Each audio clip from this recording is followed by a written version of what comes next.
Umuvugizi w'igisirikare cy'u Rwanda Brigade General Ronald Rubivanga yatangaje ko ibisasu FARDC yarashe mu karere ka Rubavu byahitanye abaturage 5 ariko hari n'abandi hafi 30 barembye cyane.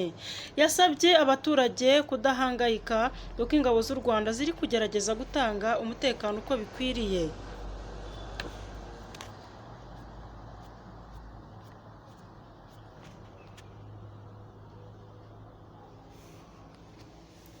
U Rwanda rwakiriye abasirikare ba FARDC bahunze nyuma yo gutsindwa n'abarwanyi b'umutwe wa M23 muri Goma.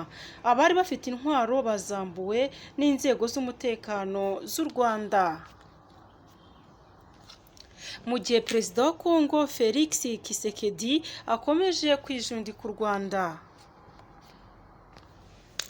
U Rwanda Kongo ishaka gutera ni rwanda rwahaye amahoro Mozambique, ni rwa rundi Boziza Rota gahita kanguka, ni rwa rundi rw'inkotanyi zahagaritse genocide, ni rwa rundi abanyasudani baririmba, ni rwa rundi rwahahamuye Sadek muri za 90. Nta na rimwe intare ishobora kurisha. Ijambo rya nyakubahwa Perezida wa Repubulika y'u Rwanda Paul Kagame.